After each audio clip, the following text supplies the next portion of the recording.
नमस्कार मित्रों, मैं ललित शर्मा और ललित संस्थान यूट्यूब चैनल में आपका स्वागत है। आज आपके लिए ये लाभ हानि वाला टॉपिक भी है।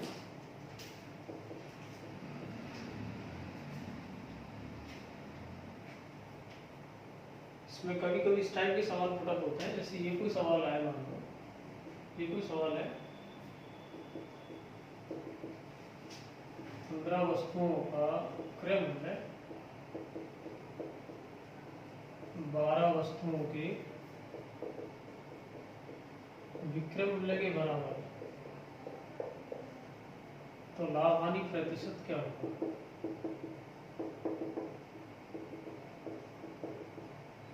मान लो इस टाइप का कोई सवाल है, तो क्या है कि प्रतिशत लाभ हानि हमेशा कॉस्ट प्राइस पर ली जाती है, क्रय मूल्य पर ली जाती है। लेकिन मान लो आप इस सवाल को फास्ट बनाने का मन हो, एक्सपेक्ट से भी कर सकते हो, मान के भी एक मान लिया और कुछ, बाकी आप फास्ट बनाना चाहें तो आप सीधा इस तरह ले इसको कि 15 वस्तुओं की खरीद 12 की बेच के बराबर है। एक तरह 15 खरीदी, उतने में 12 बेच दी, 3 बचा ली, फायदा हुआ ना। तो 3 बटा बेची गई से रिलेट करना है इसको, विक्रय मूल्य भी नहीं बोल रहा मैं, हमेशा प्रतिशत लाभ हानि क्रय मूल्य पर लेनी है। लेकिन सवाल को फास्ट बनाने के लिए बेची गई वस्तु कर दो आप, 3 बटा 12 इंटू 100, बस 3 चौके 12, 25% लाभ। कुल मिला के आपको जो लगता है, जो भी लाभ हानि आ रहा है, आपका लाभ है या हानि है, बटा बेची गई वस्तु, विक्रय मूल्य नहीं, बेची गई, पर इंटू 100, डायरेक्ट ऐसे। जैसे मान लो और एक सवाल लेता हूं, ये लो, डिजिट चेंज कर देता हूं,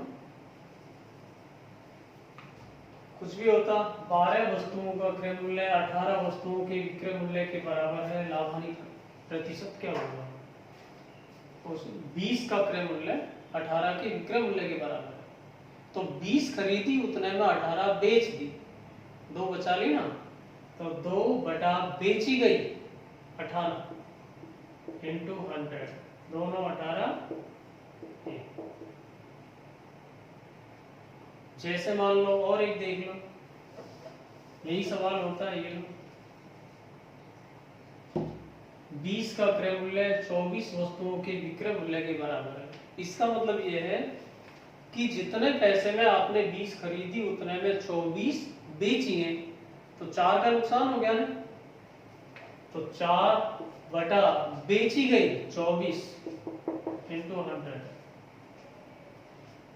4 से 24 कितना आया, 16 से 2 बटा 3 प्रतिशत हानि। अब यहाँ पे नुकसान होगा। अच्छा, इसी से रिलेट सवाल कभी कभी इस तरह भी पुटअप होता है, देखो,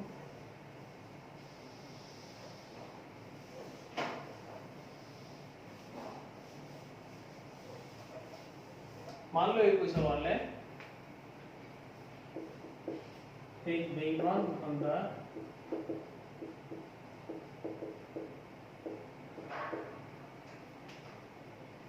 अपने सामान को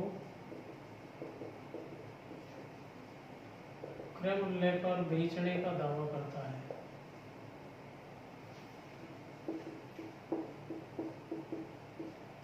लेकिन 1 किलो की जगह 800 ग्राम ही तोलता है, तो लाभ हानि प्रतिशत क्या होगा। मान लो इस टाइप का कोई सवाल है, देखो, बेईमान दुकानदार अपने सामान को क्रय मूल्य पर बेचने का दावा करता है, लेकिन 1 किलो की जगह 800 ग्राम तोलता है। इसका मतलब यह है कि जैसे मान लो कोई भी आदमी है, जितने भी पैसे में 1 किलो सामान लाया, 1 किलो का मतलब 1000 ग्राम सामान लाया, उतने पैसे में उसने 800 ग्राम तो बेच दिया, 200 बचा लिया ना, तो 200 बटा बेची गई, विक्रय मूल्य भी नहीं बोलता मैं, बेची गई वस्तु से रिलेट करना है, और इंटू 100, 25% लाभ।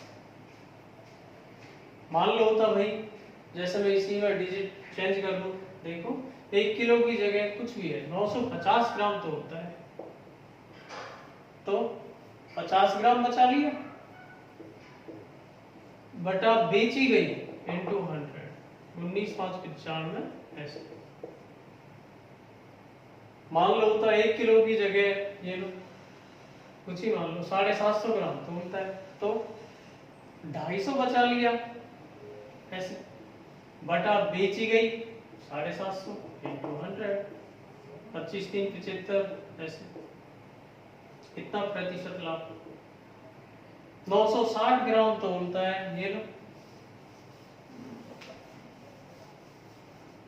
ये 960 ग्राम तो होता है। लाभ हानि क्या होगा?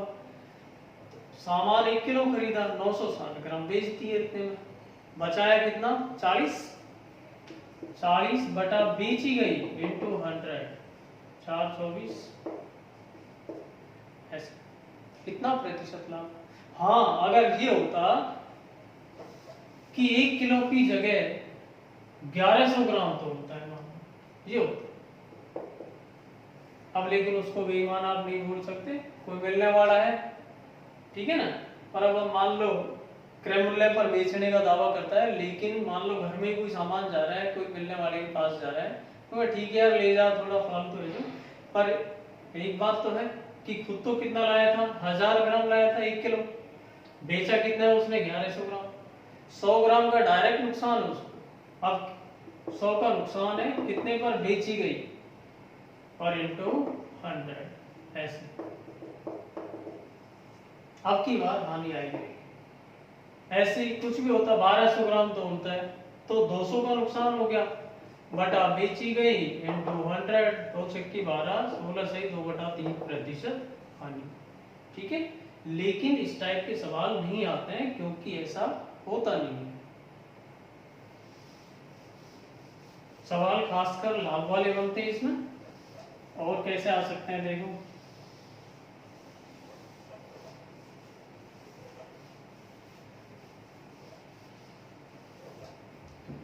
कभी कभी इस टाइप के सवाल पुटअप होते हैं। जैसा मान लो ये देखिए, आपको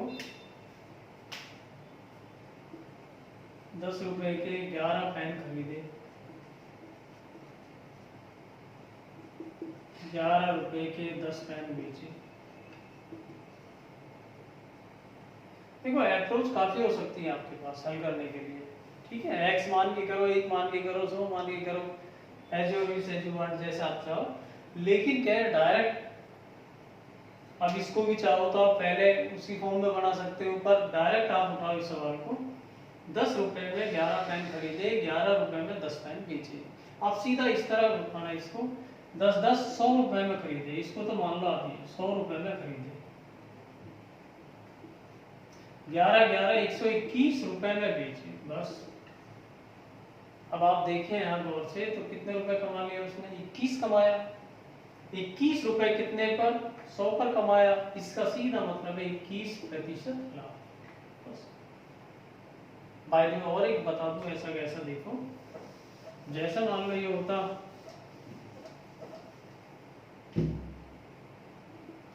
5 रुपए के 6 केले खरीदे, 6 रुपए के 5 केले बेचे, लाभ हानि प्रतिशत क्या है?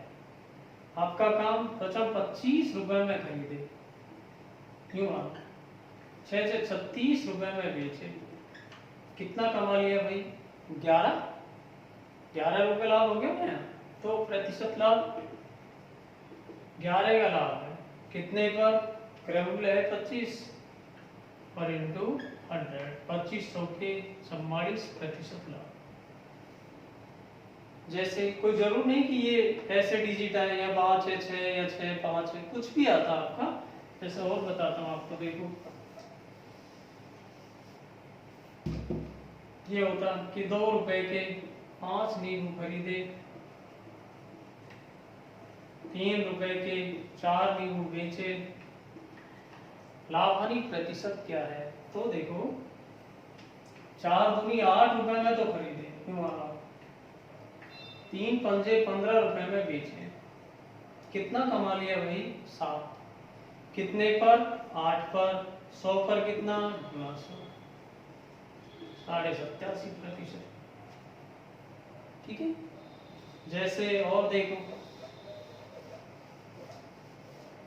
कुछ भी होता, 10 रुपए के 12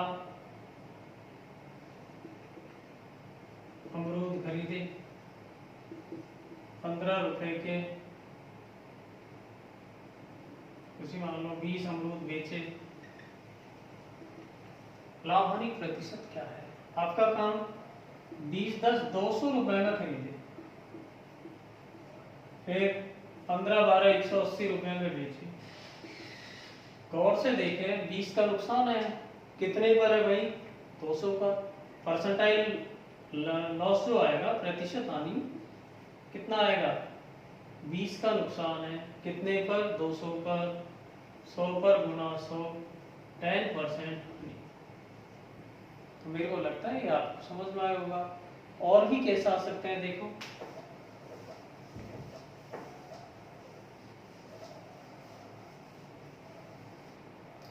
कभी कभी इस टाइप से भी सवाल पुटअप होता है ये, जैसे यूं दे दिया, किसी वस्तु का अंकित मूल्य कितने प्रतिशत अधिक बढ़ाकर अंकित करें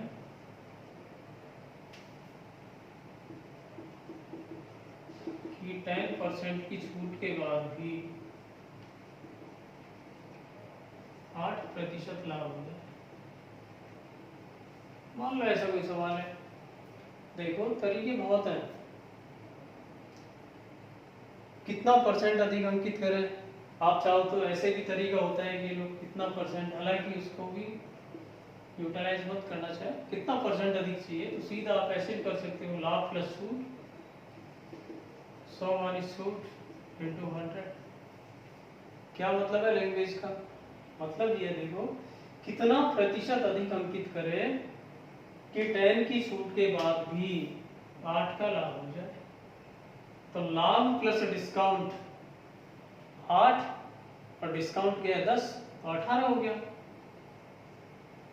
फिर 100 माइनस डिस्काउंट, तो 100 में से डिस्काउंट कितना है 10, ये घटा दिया 90 हो गया, और इंटू 100, 18 पंजे 90, कितना आया 20% अधिक निर्धारित करेगा। एक तरीका ये भी है। बाकी आप चाहो तो इसको इस तरह हल करना देखो, मान लिया जाए कोई चीज 100 रुपए की है, जैसे ये 100, 8% लाभ चाह रहा है वो, 8% लाभ, तो बेचेगा कितने में 108, ये मान लो। 10% कम में खरीदता है, इसका मतलब 90 है, 10% की छूट है, इसका मतलब 90 है। अब आप यूं मान लो उसको, ये एक तरह, इसको तो आप क्रय मूल्य मान लो, ये तो क्रय मूल्य है और ये इसका अंकित मूल्य है। ये क्रय मूल्य है और ये अंकित है, ये असल में उसकी खरीद है और ये उसका प्रिंट आउट करना है, उस पर निर्धारण क्या करता है वो चीज है। अब आप खुद देखो यहाँ कितने रुपए बढ़ा रहा है, जैसे मान लो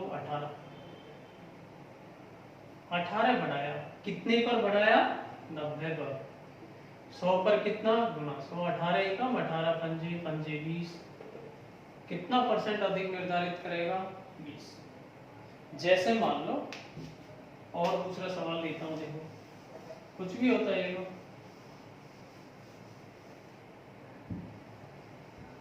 ये 10 की छूट के बाद भी 17% लाभ हो जाए। मान लो कोई सवाल है 100 रुपए का है, कोई मान लो 17 लाख का मतलब 117 है, ये तो अब एक तरह आप अंकित मान लो इसको, और ये 10 की छूट है ना, 10 छूट है, इसका मतलब 90, ये आप क्रय मूल्य मानो। तो आप खुद देखो यहाँ 90 क्रय मूल्य है और प्रिंट आउट क्या है 117, कितने रुपए बढ़ा के बोल रहा है 27 रुपए बढ़ाया, कितने पर 90 पर, 100 पर गुना 100, 9 तिया 27, कितना आया 30% अधिक अंकित करेंगे। जैसे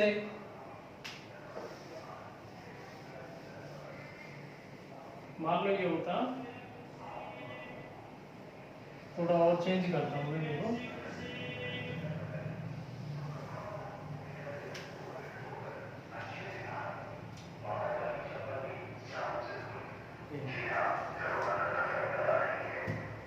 मान लो ये होता किसी वस्तु को, किसी 500 रुपए में खरीदा, वह उसका मूल्य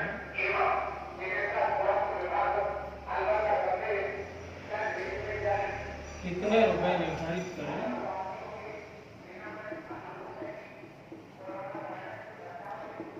15% की छूट के बाद भी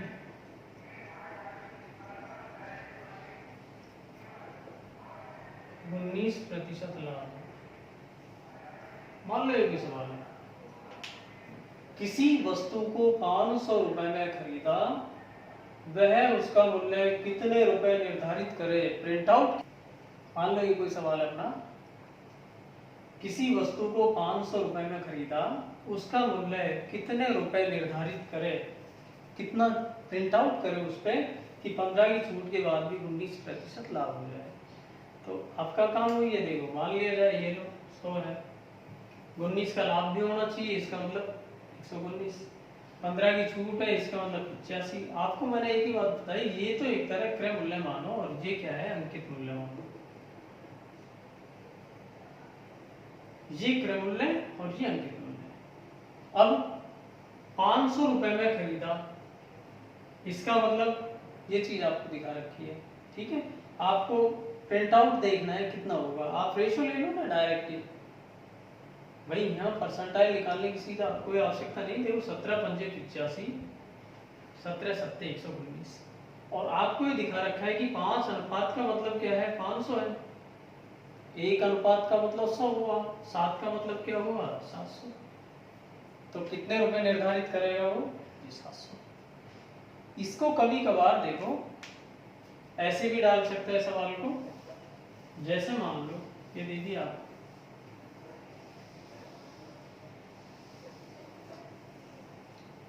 ये होता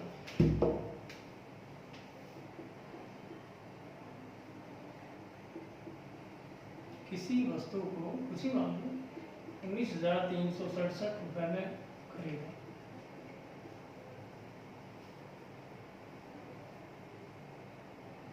वह इसका मूल्य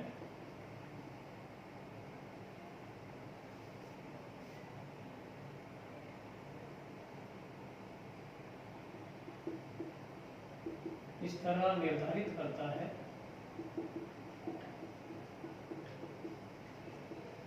कि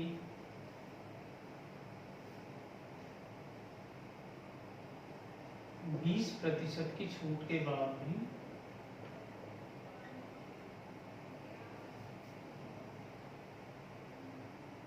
20 की छूट के बाद भी 20% का लाभ हो जाए। तो बताओ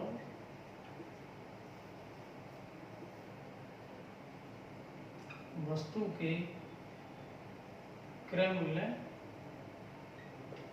और अंकित मूल्य में क्या अनुपात,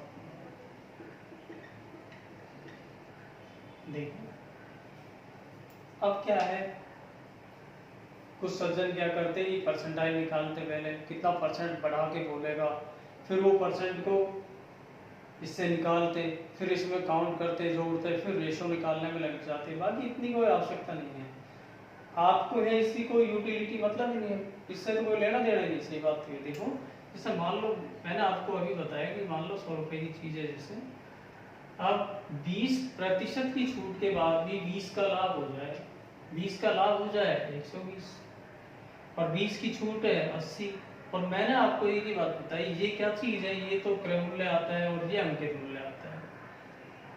तो क्रय मूल्य और अंकित मूल्य का रेशो चाहिए आपको, तो क्रय मूल्य और अंकित मूल्य का अनुपात निकालना है। हमको मतलब क्या है, वो कितने में खरीदता है कितने में नहीं खरीदता, हमको केवल रेशो चाहिए। तो 40 2 80, 40 3 120, कितना रेशो आया, 2। इसकी कोई आवश्यकता नहीं है, जैसे और देखो थोड़ा सा और अलग पैटर्न देखो, कभी कभी इस टाइप से सवाल खत्म होता है। जैसे ये दिया मान लो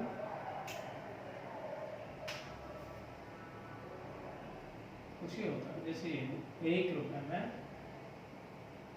ये लो 10 रुपये में 12 टॉफी बेचने पर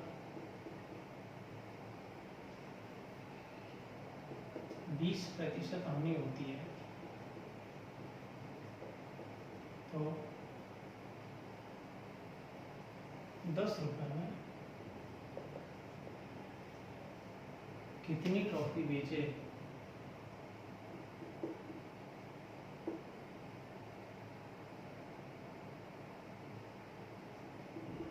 कि 20% का लाभ हो जाए।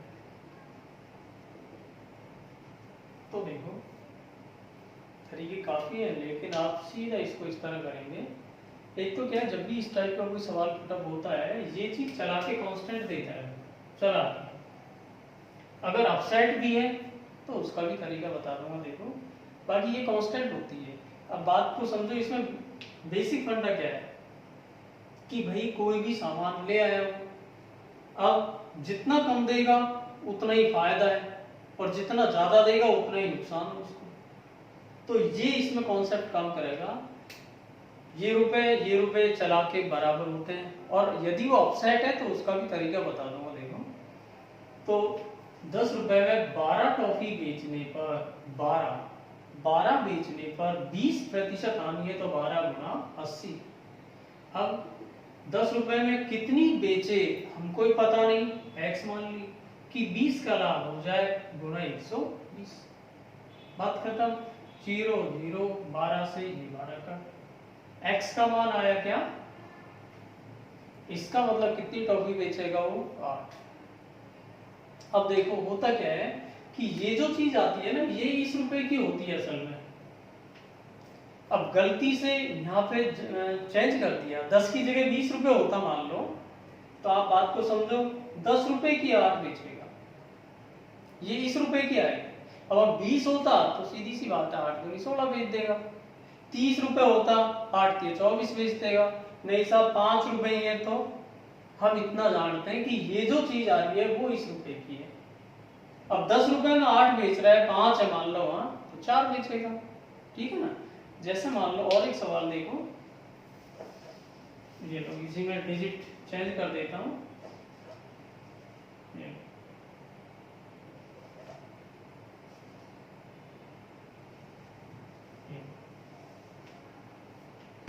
कुछ भी होता, मान लो ये 5 रुपए में 20 टॉफी बेचने पर 4% हानि होती है, तो 5 रुपए में कितनी टॉफी बेचे 20 का लाभ हो जाए। मान लो ये कोई सवाल है। अब आपको मैंने बताया ये चीज कांस्टेंट आती है, और नहीं है तो कोई खास बात भी नहीं है, उसके लिए बता भी दिया आपको। 20 टॉफी बेचने पर 20 टॉफी बेचने पर 4% हानि है, 4 हानि है, इसका मतलब 96। कितनी बेचे पता नहीं, 20 का लाभ हो जाए गुना 120, बस। 20 एकम 20 छक्की, छक्की एकम छक्की 16, x बराबर क्या आया 16। इसका मतलब कितनी बेचेगा वो 16। अगर गलती से खरीदा पूछ लेता है तो कुछ नहीं करते, 100 लगा देते हैं। कैसे देखो, जैसे मान लो ये होता,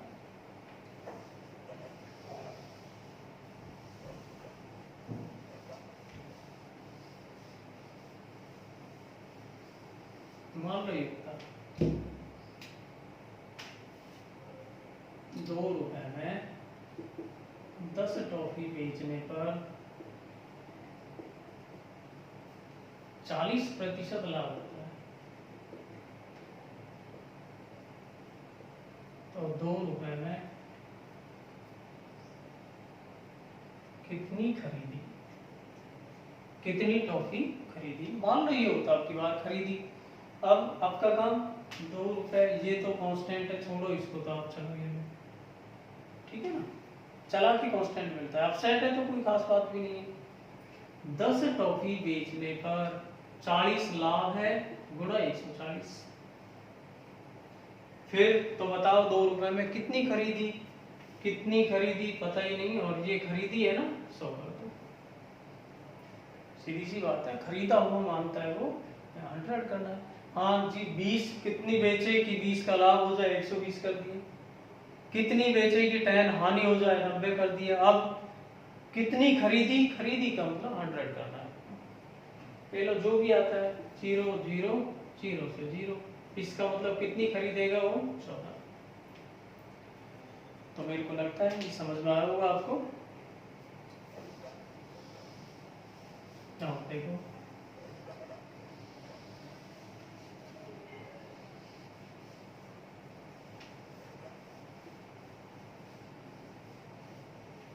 चलो आज इसको यहीं विराम देते हैं, और नेक्स्ट अगली वीडियो में आप देखें। Okay thank you.